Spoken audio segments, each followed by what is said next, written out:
Bago po tayo magumpisa, gusto ko po magpasalamat sa lahat ng masugid na sumusubaybay. Marami pong salamat sa inyong lahat. Lalo na po sa mga solid subscriber. At kung hindi ka pa nakasubscribe, pindutin ang button para sa ating story series. Marami din pong salamat sa mga masipag mag-share. Maligayang pagbisita at pagbabalik po sa ating munting channel. Narito na po ang karugtong ng ating istorya. Ika-77 na kabanata. Ang masaya at mga huling sandali ni Debbie. Ang atensyon ni Kelly ay nakafocus kay Alex na nilagpasan ang Cadillac car.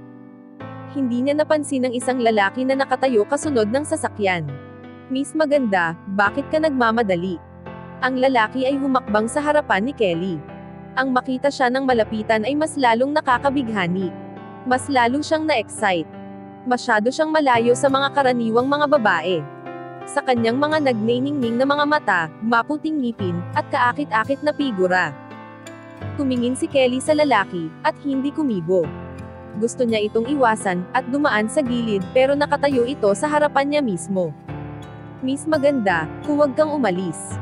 Sumakay ka," sabi ng lalaki habang nakatingin sa magandang mukha nito. "Umalis ka sa harapan ko," masungit na wika ni Kelly, habang nakatingin sa malupong ngiti nito. Humakbang siya papaatras, at galit na tumingin dito. "Pati ang boses mo ay napakaganda," wika ng lalaki, habang walang hiya na nakangiti. Ang kanyang pag-iisip at katawan, ay sobrang excited. Isa lang ang bagay, na nasa kanyang isipan. Iyon ay ang mapasakay ang babae sa kanyang sasakyan. "Miss Maganda, halika na. Ibibili kita ng gusto mo kapag pumasok ka sa sasakyan," wika ng lalaki na may malambing na boses. Ang isip ng lalaki, ay desidido na. Binuksan nito ang kanyang mga braso, at lumapit kay Kelly. Tinakpan ni Kelly ang kanyang tainga, at sumigaw ng malakas.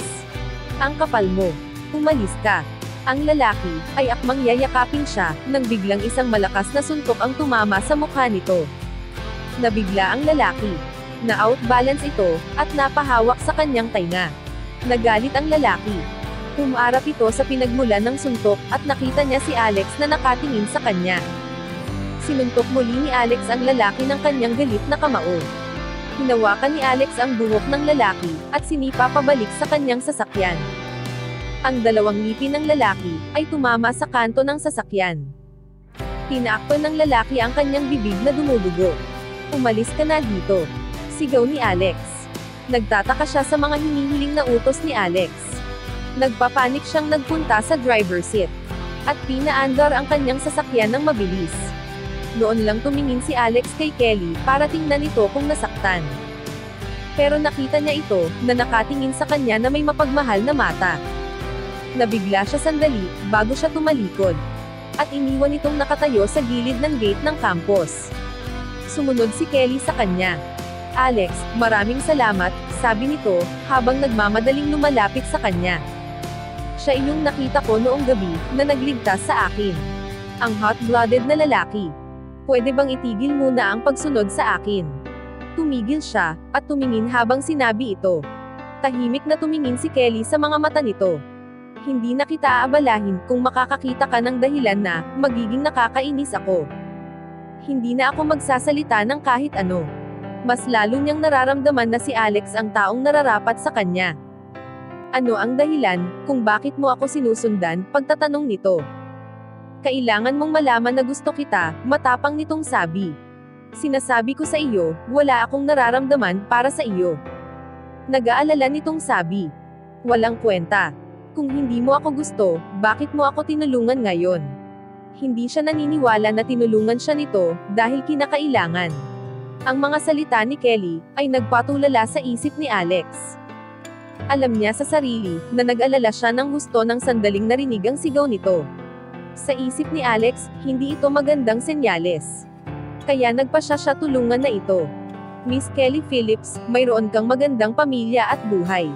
Ako ay isang mahirap na estudyante na walang halaga. Hindi ko talaga maintindihan. Bakit mo ako sinusundan?" pagtatanong ni Alex. "Tama, sinabi mo na ito ng maliwanag.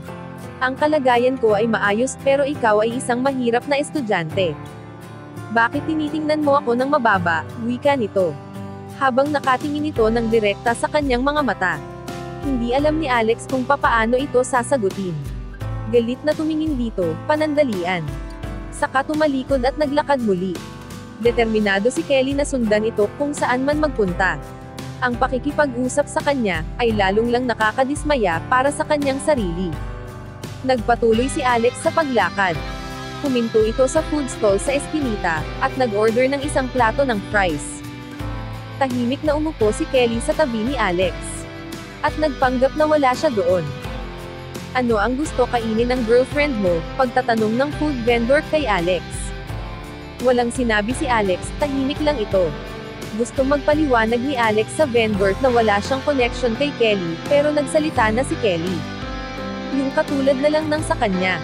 Ang food vendor ay naghanda ng para kay Kelly. Mahina itong ngumiti, pero ang mukha ni Alex ay lalong nagdilim. 2 plato ng fries ang inihain ng sabay sa lamesa. Hinain ni Alex ito, at walang pakialam kay Kelly. Pinayaran niya ang bill, at umalis. Miss, nag-aaway ba kayong dalawa, tama ba? Tanong ng vendor kay Kelly, habang patuloy na kumakain. Mahina siyang ngumiti sa food vendor.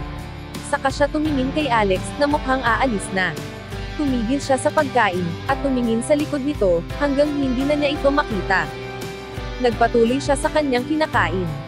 Si Debbie ay nasa Chicago General Hospital. Natutulog siya ng mahigit 3 oras na tuloy-tuloy. Nagsimula na siya magising dahan-dahan. Debbie, gising ka na pala. Si Melissa, Janice at Rita ay nasa paligid ng kanyang kama. Si Katie at Olivia ay nakatayo banda sa malayo. Ano ang meron? Pagtatanong ni Debbie. Hindi siya sanay na tinitingnan ng maraming tao. Gusto niyang umupo, pero hinawakan siya, at inihiga muli. Huwag kayong ganito, okay lang ako. Alam kong abala rin kayo sa mga personal ninyong gawain. Huwag na kayong mag-alala sa akin, maayos lang ako. Okay lang kaming lahat. Sa ngayon ikaw ang pinaka-importante, wika ni Katie. Sige. Tama, Debbie. Kung may kailangan ka, sabihin mo na sa akin. Sinisiguro ko sa inyo, makakakain ka ng maayos. Nang magising ako, bumili ako ng ilang pineapple. Ibibigay ko sa iyo ang iba, wika ni Olivia. Tumingin si Rita kina Olivia at Katie, na may pag-aalangan. Habang natutulog si Debbie, ang dalawang ito, ay naglalakad ng kaina-hinala, at nag-uusap. Nagsusulat at nagpa-practice kung papaano kakausapin si Debbie kapag nagising. Hindi na kailangan. Mahinang ngumiti si Debbie. Hindi siya mapaghiganting tao. Janice, kailan tayo babalik sa New York? Tanong niya. Bago pa sila dumating sa Chicago, narinig na niya kay Janice, at sa iba pa, na mayroon na din silang tiket pabalik. Huwag mo nang alalahanin iyon, wika ni Janice, habang hawak ang kanyang kamay. Nakaramdam siya ng panghihinayang sa mga nangyari noong nakaraang araw. Ibabalik ko na lang ang plane tickets, at nandito kaming lahat para sa iyo. Huwag ka nang mag-isip. Basta alagaan mo ang iyong sarili. Ang tutuong plano ni Janice ay ipaiwan si Rita para alagaan si Debbie. Pero sina Melissa at ang iba pa, ay mukhang gusto rin magpaiwan at bantayan si Debbie. Kung aalis sila ngayon, baka magkaroon ng epekto sa pagpapagaling ni Debbie. Huwag. Pagkatapos marinig ang plano ni Janice, hindi tinanggap ni Debbie ang ganoong idea, nang walang pag-aalinlangan. Ayaw niyang maantala ang plano ng iba, nang dahil lang sa kanya. Huwag mong ibalik ang mga plane tickets. Babalik na tayo, ayon sa ating original na plano. Huwag ka nang magpumilit, wala sa kondisyon ang katawan mo para magbiyahe. Huwag ka nang mag-alala sa amin. Wala ka naman masyadong gagawin sa New York, ano ang dahilan, bakit ka nagmamadaling bumalik? Dito muna kami hanggang sa makarecover ka. Sinabi ito ni Janice dahil gusto niyang makarecover ito, sa lalong madaling panahon. Tama iyon, Debbie, huwag mo masyado isipin iyon. Wika ni Olivia. Lahat tayo ay miyembro ng grupo kaya dapat lang na magkakasama tayo, dagdag ni Katie. Kung hindi ka namin makikita na mas bumubuti. Hindi maganda ang aming mararamdaman. Sagot pa ng isa. Lahat sila ay kinukumbinsi si Debbie. Ngumiti si Debbie at yumuko. Ang pag-aalala ng maraming tao, ay nagdulot ng kaginhawaan at pagiging espesyal sa kanyang puso. Ganun pa man, hindi niya pa rin ito matanggap. Ayaw niyang i-sacrifice ang oras ng iba para sa pag-aalala sa kanya. Si Janice ay manager lang ng Sunshine Music Company. Ang budget ng pagpunta sa Chicago ay limitado lang. Kaya malamang nababayaran ni Janice ang plane tickets para palitan ng schedule, at ito ay mula sa kanyang sariling pera. Kailangan din nila ilista ang mga gastusin sa Chicago. At ito lang ang mga nararapat na gastasin. Janice, naiintindihan ko ang iyong pagiging mabuti, pero hindi ko na kailangan pa magstay dito. Huwag mong tingnan ang mga bandage ko sa katawan. Sa totoo lang, ito ay isang maliit na injury lang. Ang Chicago ay hindi naman malayo mula sa New York. Kapag nakabalik na ako sa New York, pupunta ako sa hospital para magpatingin sa doktor. Makinig ka sa akin, sundin natin ang original na plano. Ang lahat ay napatingin kay Debbie ng tahimik. Ang mukha ni Janice ay puno ng pagkakaroon ng mababang loob. Nakasama niya ito ng matagal, at ngayon ay halos buong linggo. Kaya paano naman niya hindi maiintindihan ang iniisip ni Debbie? Alam niya na nag-aalala ito para sa kanya. Sige, gawin natin ang sinabi mo. Pumayag si Janice dahil request ito ni Debbie. Janice, anong oras ang ating flight? Mahinang tanong ni Debbie. Mamayang gabi na, 8:00. Sagot ni Janice. Sige, kung ganon, kailangan natin bumalik sa hotel pagkatapos kumain. Mag-impake na tayo, at magpahinga ng kaunti. Malapit na ang oras, wika ni Debbie. Pagkatapos ng pag-uusap, si Rita ay nagpunta sa cafeteria para bumili ng hapunan. Ang 6 na babae ay nag-enjoy ng sabay-sabay sa loob ng isang room. Nang matapos na sila kumain, nagpunta si Janice para asikasuhin ang discharge paper ni Debbie. Sinabi ng doktor sa kanya, na kapag dumating na sila sa New York, ay bumisita agad sa hospital para masuri ng doktor. Ang 6 na babae ay sumakay sa 2 taxi, patungo sa hotel. Nang makabalik na sila sa hotel, si Melissa, Katie at Olivia, ang nag-asikaso ng mga gamit para kay Debbie. Natapos nila ito, at ang kanyang mga gamit, ay handa na. Maraming salamat, wika ni Debbie. Hindi na, ito ang tama naming gawin. Sige, magpahinga ka muna sa kama. Babalik kami ng 6:30. Pagkatapos noon si Melissa at ang iba pa ay umalis na. Umupo si Debbie sa kama, at inilabas ang kanyang cellphone. Tatawag siya sa kanyang cellphone. Nagdesisyon siya na huwag sabihin ang tungkol sa kanyang injury. Ayaw niya na mag-alala si Alex sa kanya. Isang busy na signal ang sumagot, hindi niya ito makontak. Isang digital voice ang sumagot sa phone. I'm sorry, ang iyong tawag ay hindi masasagot. Medyo na-disappoint si Debbie, at sa isip niya, baka busy ito ngayon. Pero kung makikita niya na tumawag ako, tatawag iyon sa akin. Maganda rin na hindi ko siya nakontak, hindi ko na rin kailangan magsinungaling. Pagkatapos mag-isip ng ilang sandali, nag-text siya kay Alex. Darating ako sa New York ng bandang 9:00 ngayong gabi. Gusto mo bang pumunta para sunduin ako? Ang hindi alam ni Debbie, na ang kanyang tinatawagan na numero ay numero ni Melissa. At ito ang nakatanggap ng kanyang mensahe.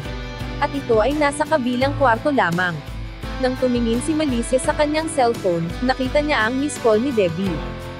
Ang mga ngiti ni Melissa ay lumaki. Noong nasa hospital, sikreto niyang pinalitan ang number ni Alex ng kanyang sariling number. Nag-save din siya ng number ni Alex sa kanyang cellphone. Si Alex ang nakatatandang kapatid ni Justin, at isa siyang parte ng Ambrose family, kaya bakit naman niya papalagpasin iyon? May nabubuo na namang bagong plano sa isipan niya. At tumawa na naman ito ng malademonyo. Hanggang dito na lang po muna. Sana po, ay nagustuhan nyo ang ating story series. Sa mga bagong tagapakinig, mas okay po kung mag-uumpisa kayo sa episode 1. Maraming salamat po sa pakikinig. Pwede po bang humingi ng subscribe? Bilang pagsuporta sa ating munting channel.